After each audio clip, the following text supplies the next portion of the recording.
Hey everybody, welcome back. My name's Scott, this is Nathan, and as always we're talking through good books. We are currently working through The Rhythm of Life by Matthew Kelly. And last time we talked about the first, what he calls the first instrument to keep us in that rhythm, right? If we're gonna have rhythm, we need a good instrument, and that was sleep. Today we're talking about prayer, the instrument of prayer. So, we introduced it a little bit last time. He has these little chapters that talk about kind of his, I guess you'd call it like how he's defining prayer and what it means to him. And then the next chapter is how the second instrument of prayer helps us with the rhythm of life. So we are now into the instrument part of prayer. Yes. So just a heads up, I felt like of both books, this was the longest, if we can call it a chapter. I think it's definitely the longest chapter in the book. Okay. I mean, it's at least 20, 21 pages or so. And many of the chapters are shorter. So he spends a significant amount of time developing this concept. But here sets the tone. Mm-hmm. First page under the second instrument. Yeah. In my life, I believe that everything good comes from knowing and living in the will of God. Now, let's be honest. There at you that go. point, I felt like I was reading a distinctly Christian book. Oh yeah, for sure. I mean, he talks about so even the paragraph above, in prayer we come face to face with ourselves and face to face with God. Mm. So he comes right out. I mean, he's very realistic with it because he says it can be frightening, it can be difficult. So it's not like he's saying this is just some airy-fairy thing to do. You can tell he's very serious about this subject. Did you just say airy-fairy? Yes, I did. Have you ever heard that? No, but... Oh, really? That's good. Come on, pie in the sky. I like that. You know? And just before what you just read, he says, the purpose of prayer is to help you make the journey from point A to point B and to help you become That's right. the best version of yourself, which indeed is the purpose of life. Right. Because God is interested in growing us, right? I mean, let's face it. Once Jesus was resurrected, if he didn't want us to if he didn't think that we needed to grow, then it would just been, well, we can all just go to heaven now, right? Because I'm done, right? It's true. He could have said, we're all done here. Let's continue this in the hall, right? The banquet hall, right? But That's we right. are here because this journey, I'm thinking of a song now, Jeremy Camp's song, this broken road is what kind of helps mold us and grows us as people. And that is God's primary concern for us, is as how we are maturing in Christ himself. So yeah, that's right. So he says that we were all created for a purpose. Sounds like a purpose-driven life. I believe there's a plan for each of us, a divine blueprint. I like that. An actual blueprint for each of us, right? Because when he says, right, it intertwines our talents, legitimate needs, our deepest desires, basically helping our body, heart, mind, and spirit be in perfect harmony. I think strengths, right? So already you've got... I read that sentence and I thought, oh, I hope he uses the word strengths because Nathan will love that. But yeah, because already your top 5 strengths, you are 1 in 32 million. Now I did research once and I thought, what if you take it to 8? Okay, right? Do you know what the possibilities? It was like, for someone to have the same top 8 strengths as you, because you've got your 34, it was something like 1 in 8, either billion or trillion or something like that.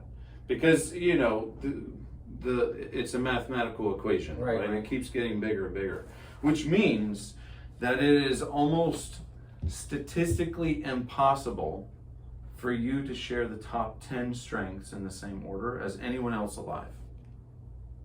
Right? That's crazy. But I mean, that is just profound to think about. It really is. So we really do have a unique mission. Yes. Yeah.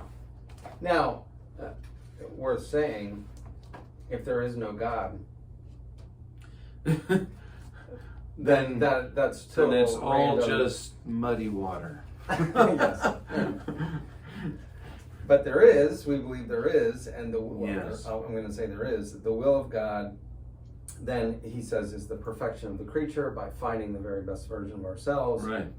being made, we might say, being made more and more in the image of Christ, Right. as it relates to us in particular.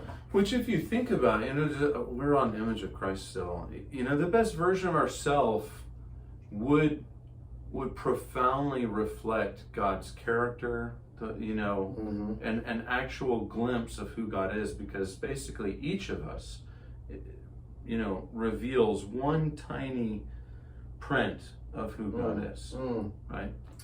So that's a great thought. He says, it is by living what we discover. So he's connecting this to prayer. By the way, he must have had, Matthew Kelly must have had some really good writing teachers and coaches or editors, because he does a really good job of connecting all the dots, and I like that. Yeah. So here he's connecting prayer to becoming the very best version of yourself. So he says, it is by living what we discover in prayer that we become the glory of God. What a great line. I mean, that is just a great line. That is definitely one that you can have in the bathroom and read every morning. That's right. Yes. And he says, the will of God is that you become the better person you know you can be, the best version of yourself. And he connects that we discover more and more who God has created us to be through prayer. Yeah. So how do we do that, right? He's still talking about prayer, but he goes into other things, how to listen. Yeah. And he does bring in silence, because let's face it, in prayer, people do feel like they're hearing silence. Right? That's kind of, what do they call that? Because you can't hear silence, but anyway. Oh, antimony? Yeah, something like that. But anyway, he talks about it because it's a very real thing.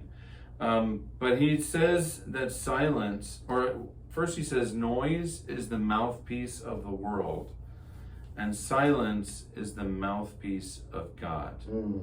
Man, I really like that.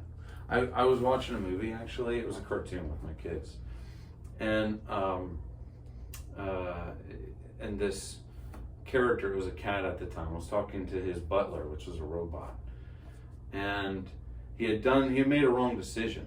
And he was talking to the robot, and he's like, don't look at me like that. The robot's not responding, right? And he says, oh, you think I should have done this, right? And then by the end he throws up his hands and he's fine, and he goes off and does it. And as he's walking out, it shows the robot was like actually out of battery. It wasn't, so it was just completely silent, And but the character was working through his own process while there was silence. So anyway, it was funny. Yeah. But we tend not to embrace silence, and he uses his research from the USA Today that basically one of the top 10 things that people fear, other than death and flying, is silence. Yes. We absolutely fear and avoid silence. So what did you think? Did you read that line? Do you think it's true? Why? Yes. You know why? I think when I'm silent and I have a thought, I have to say to myself, is this my brain or is this God? Yeah. So you can take that, you can label me as you want with that, but I do think silence puts us in a position to hear from God. I think you definitely need to learn silence. I mean, I'll just call it, when I was overseas, there was a time in my life where I was trying to hear the voice of God, and understand the differentiation, how the Spirit of God speaks to, and I don't think I could do that without silence. There's plenty of noise out there without the clanging cymbals making it harder to hear someone talk to you. Yeah, right? Absolutely. So, but he also says the truth is, most people believe that everything within them is also worthless and embarrassing. I mean, when we've read Brene Brown or other books, people have a profound sense of shame over themselves. You know, the wrong things that they've done mostly, but also just who they are. And you're saying that when we're silent, that voice can be loud. That shame voice can be loud. I think that's what he's implying, is that the silence allows the screaming voice within ourselves, our screaming, perhaps bleeding heart, to be crying out for help or crying out in pain. And let's face it, we don't want to hear that because maybe it looks weak, or maybe we'd have to ask for help, and people don't like asking for help, right? Yep. I don't want to come to Celebrate Recovery because that would look bad, you know, because that shows that I need help, right?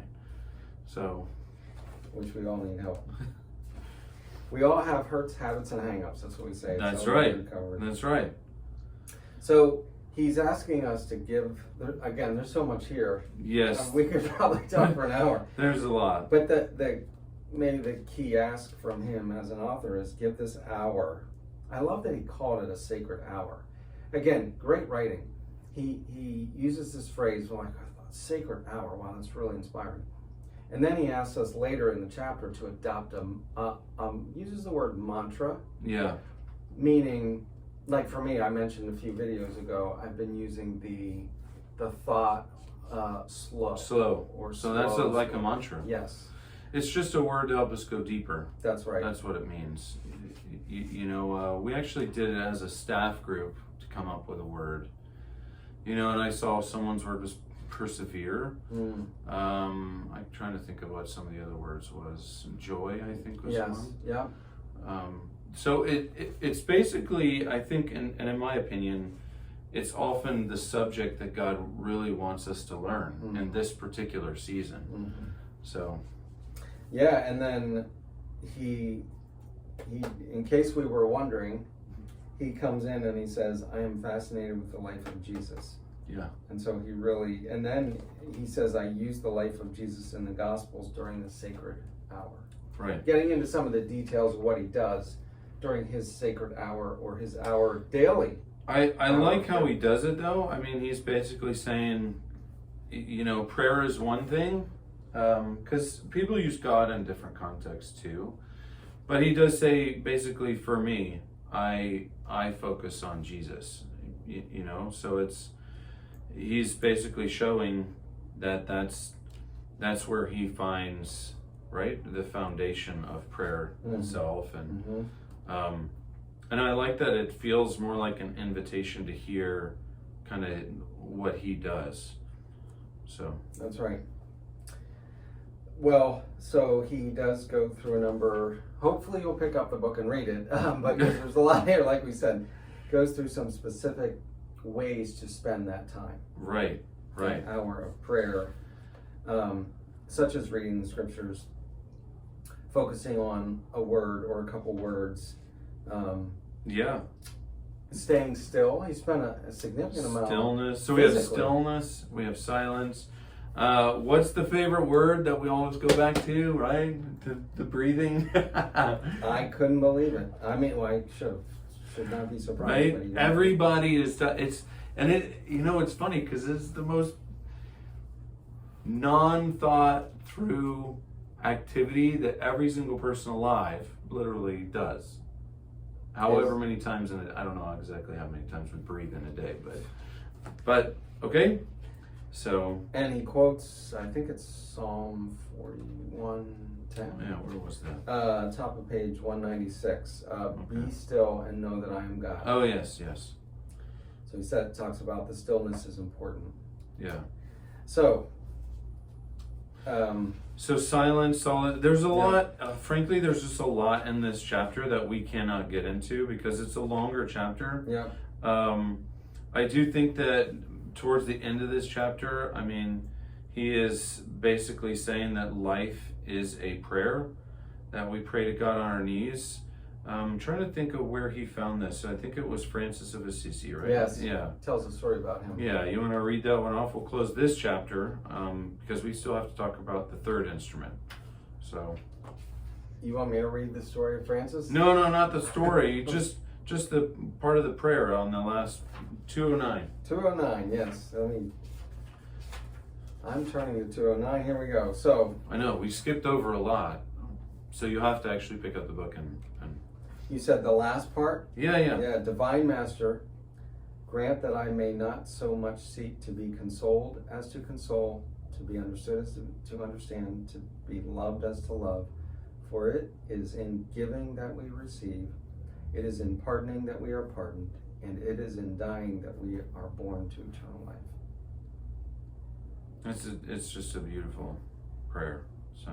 And just prior to that, he does tell the story of Francis of Assisi, which I don't ever remember hearing, which is a fascinating story. Right. I've read up on Francis of Assisi. I mean, there's some great things. There's actually another prayer called the Shield of Faith. Have you ever heard of that? The shield, or the Shield of Prayer. Shield. It's like prayer shield. Anyway, it's a different subject for a different time. But okay. But prayer. You may not have thought this, you may have, but when you say sacred hour, it takes some prep and work to actually make it through a whole hour of prayer. I mean, think about the last time you tried to pray. It was literally seconds, right? And to spend a whole hour, but how much it refreshes the soul and the life. I mean, it is beyond compare. Mm-hmm. So. All right. So we do have to get into third instrument, right? Yes. So we've done sleep, prayer, and that takes us to third instrument, which is the Sabbath, the seventh day of rest. So he does talk about the fact that he thinks it should even apply for an atheist. An atheist should see this as legitimate because of what it does for people. Yeah. So. And he writes about a concept that Jesus taught the Pharisees, or rebuked them really on. He said, God created the Sabbath for our sake. The Sabbath doesn't help God, it helps us. Right. That is really freeing because it on one hand, it's easy to get legalistic. Mm-hmm. Like if I do this, I will please God. Like the Pharisees did. In terms of the Sabbath, right? Or I need to do this to please God. Yeah. Versus God created this for me. Right.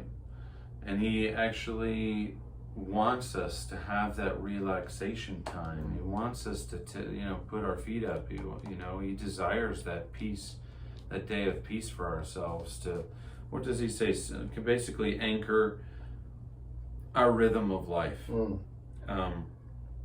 But he says, so here, the seventh day tradition upholds, protects, and ensures our legitimate need for rest and relaxation, a change of pace, time with family and friends, time to turn toward the transcendental, for time to renew our connection with God. Meaning basically everything that truly matters to what, majority of people in the world will admit to. Yeah. So. Now, you and I, if we're being honest, work on Sunday. Right. It's a good question, right? Because Sabbath is definitely one of those things that we have talked about as a family, right? So I would say like definitely the Friday afternoon and evening is definitely Sabbath for me because it's my kids and I will, our family will go on a trail or a hike or something, or we'll watch a movie that evening, or it's that time where we are definitely connecting. Yeah. So. And he gives a very long list of things that you can do. Right. So you have to pick up the book to see the whole list because it fills up just about 2 pages worth. Yep, long list. I mean, we're talking about everything from poetry to dancing to. Thankfully, he says go fishing. He says go fishing. So. But remember, that's for your Sabbath. So. Yes. and he gets into another golf analogy. Oh, does he? Where was that? Should I read ahead? Maybe I didn't see that He one. used a golf analogy, and what did he say? Obviously it had something to do with rhythm.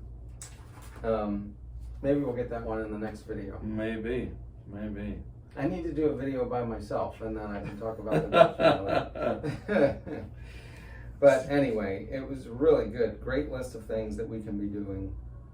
And he mentioned that all of these his examples hit on the physical, emotional, Yes. intellectual, and the spiritual. And he says that your Sabbath should try to meet the legitimate needs of those 4 aspects, for sure. In fact, he says maybe in one day time you can try and hit on all 4, you know. But it's important to know that your legitimate needs need to be met on that Sabbath too.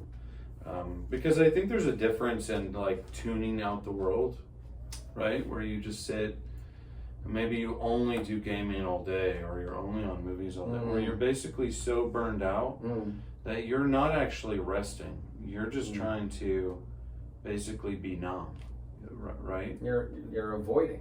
Yeah.